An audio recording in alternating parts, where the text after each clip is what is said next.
So hello and welcome, I'm Frederick Dunn, and today I want to talk to you about a in-window bird feeder by this company, HiBirdie, the all-new window bird feeder, bringing smiles one bird at a time. Now this is really cool because it sits inside your window, and I'm going to walk you through it step by step and explain what I like about it and why. So it says premium quality, durable, water resistant, which it is, by the way, and easy to clean, which it also is, and I tested that. Easy to assemble. I'm going to take you through it. It does go together fast. Now I have a lot of different bird feeders out, and one of the important things, if you want to have birds come into your feeder, you have to have birds in the area, like this song sparrow right here. So we feed birds in a variety of different feeder designs, and this one caught my eye because it goes in the window and brings birds inside your house. So it's pretty darn cool. I'm also going to introduce you to some bird species that we have out here on our property. So here it is. We're going to take it apart. HiBirdie in window feeder. Now if you look these up, there's a whole bunch of different companies making them. I chose this one because it looked like it was a little better made, and I also read a bunch of the reviews and they're really strong. The user manual in this case is also really good. I read some reviews that said that some of the other manuals weren't very complete or the English wasn't very good. This one covers it beginning to end. So let's get started. These are the back segments that, of course, hold it in the window and keep the top and bottom pieces together. And because of that little dovetail angle there on the back, and there's no wrong way to put them in other than the smooth side out, groove side in. So we'll get that out of there, and then of course the next thing we're looking at here is the bottom piece. You might be wondering, how wide is that? It's 18.5 inches wide, and also this little nut that goes with a long screw that holds it together. You want to look for that little piece because that thing was free floating around. This is a piece of molding that goes on top of it when it's all together. And then of course there's two vertical molding pieces, and guess what? It's 100% plastic, really tough plastic, but that's not necessarily a bad thing because this is never going to rot and it's going to hold up to the weather, which is very important if you're going to put this thing in your window and you want to leave it installed. This is the top, there's the groove for the glass, and I'm going to show you how to put it together. And of course, it has double stick tape that holds it in the window too. You also have this cover that says HiBirdie, and that's where you put the seed in from the comfort of your home. You don't have to go outside and fill feeders anymore when you see that your birds are out.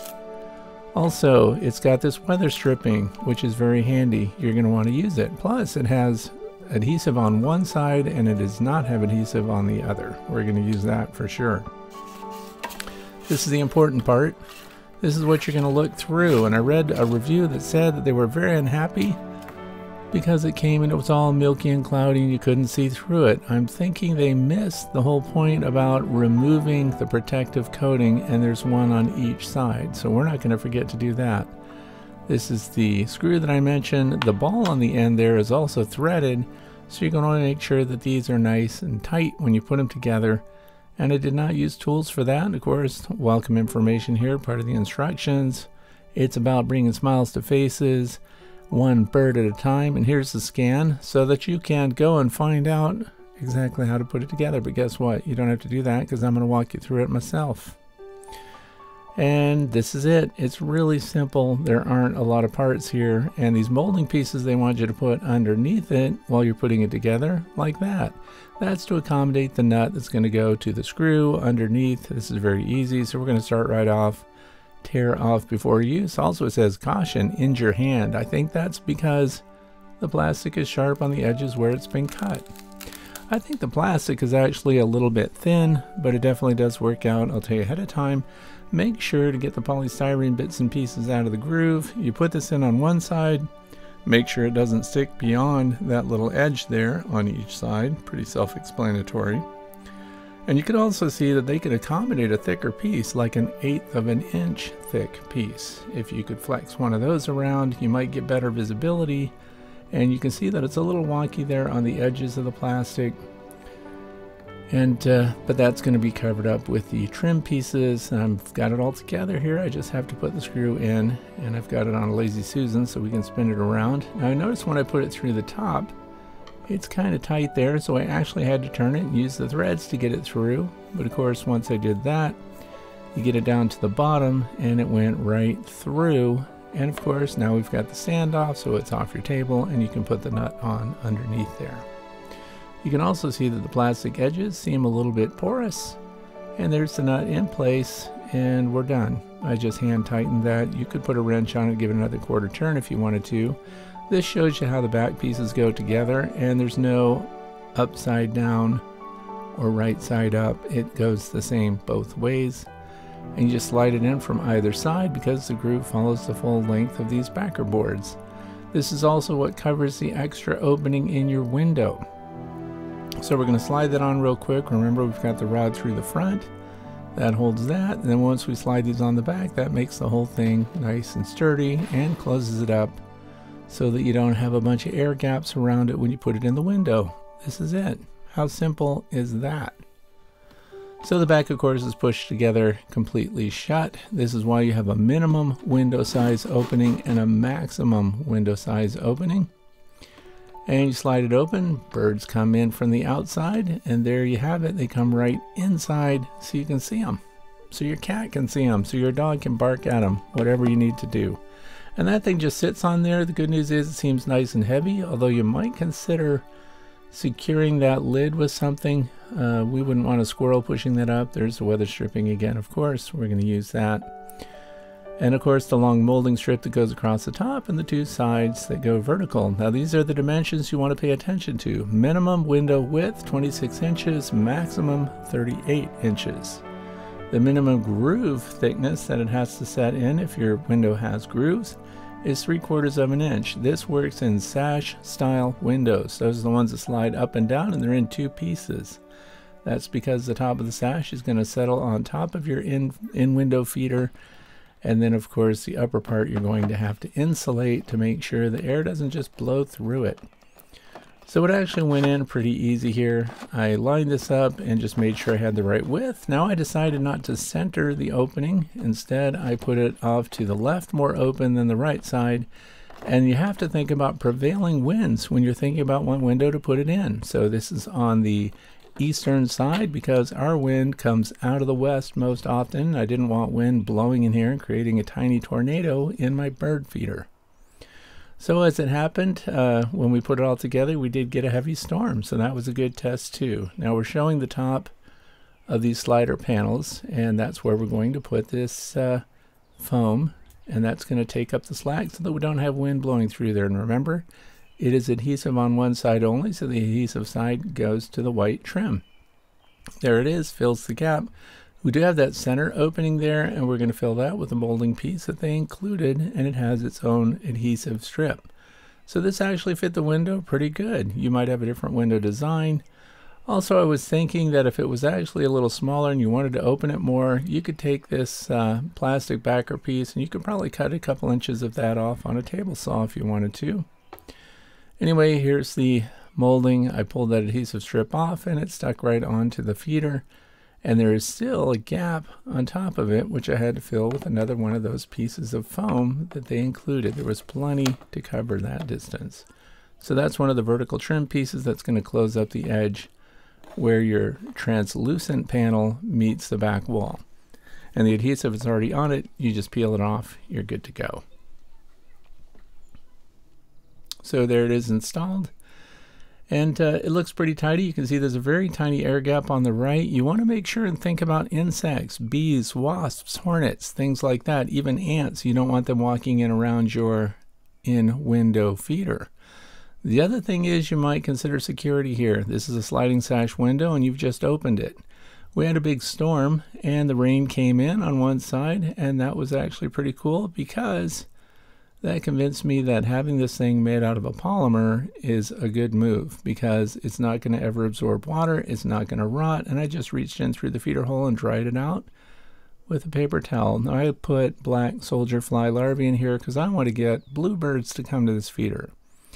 There are a lot of other feeds for your birds, and black oil sunflower seed, if you're thinking of something that would appeal to the most bird species, you would use that. That right there is a nuthatch, also a bird that likes to walk upside down on trees. and does a lot of hunting. It'll also come to your feeder. The nuthatch is pretty cool looking. And this is in the northeastern United States, so a lot of species we're looking at here are also from the northeast. Now that is a hairy woodpecker. You can tell the hairy and the downy woodpeckers apart because the hairy woodpecker has that longer bill on it, and if you look at the eye from the side, it's centered. There's a tufted titmouse. Those are cool too, and they're going to come to the feeder. Black-capped chickadees, goldfinch right here.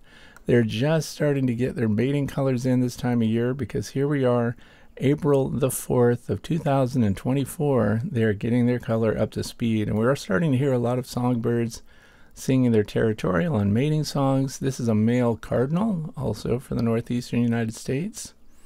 And what are they eating? Black oil sunflower seeds. So we are going to add that to the mix in our in-window feeder. Now right there, that is it's a finch. I think it's called a purple finch. And that's the male, of course. They come around, and this was my target bird. That's a bluebird male, of course, out in the rain. We've had bad weather.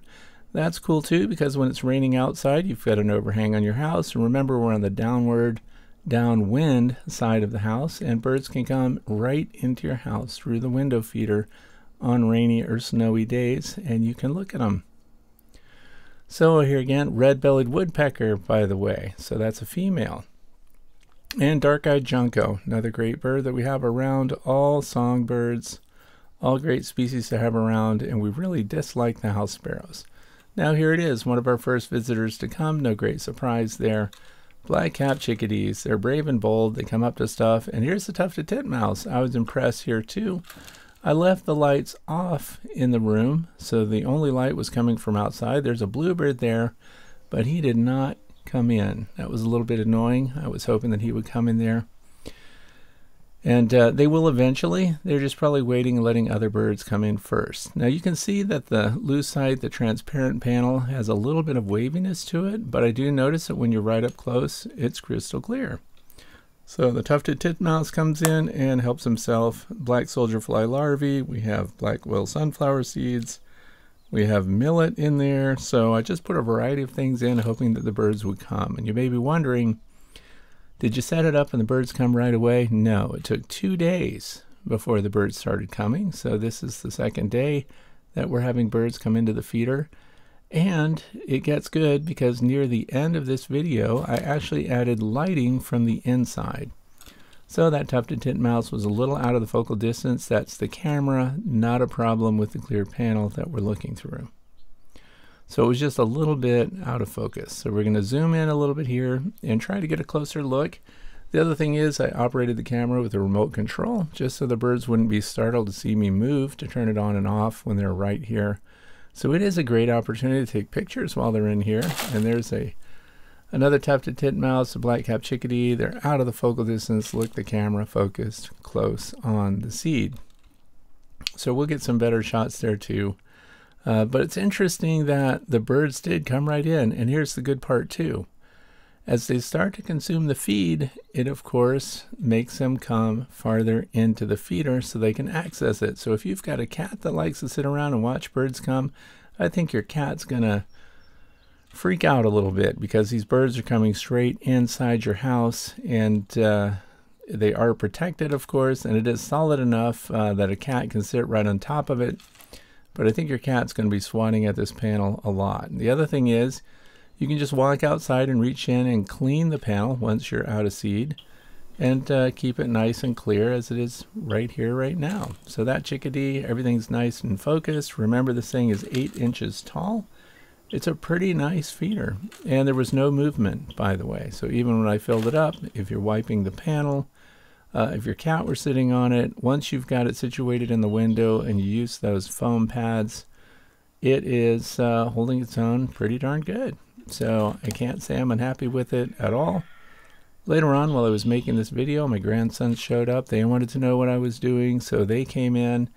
I thought when they came into the room that it would scare the birds and we wouldn't get any coming in, like this titmouse, who out in the wild is pretty skittish, pretty jumpy, but I think they're only seeing their reflections from their side of the panel. So I decided that later on I would put some LED lights on. So you can see from the right, it's lit from the inside now. I put an LED light right next to it. And now we can see this tufted titmouse, and we don't have the dark shadows that we had before. So even with LED lights from inside, you could even set up a spotlight as long as it's not directly aiming at it. If you angle your lights up high and let them shoot down low, you'll light up the interior of your bird feeder and you'll be able to see them better, and the birds come right in. They don't seem to care. So I also put one on the left side too, which I'll show you a little later, but right now it's lit from the right. What a great way to show the details of the birds. So this titmouse really got used to it. I'm sitting right there drinking coffee, making this video, and watching the birds come and go. It was really a surprise, a pleasant surprise to see how comfortable they became. And of course, as they use up the food, they're going to be moving further and further into the space.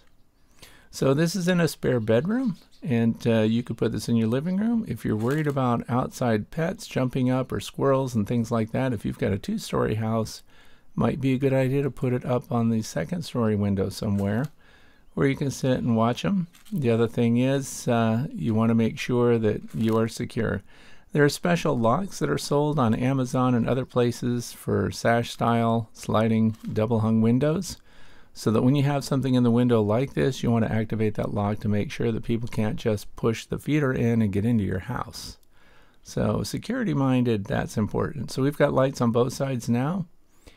And the birds came straight in. They didn't care about the LED lights, and they're full height LED lights, by the way. And we put them on the sides so that they would be lit from the sides and we wouldn't get a glare on the glass. So what do you think? There it is. I think it looks pretty good.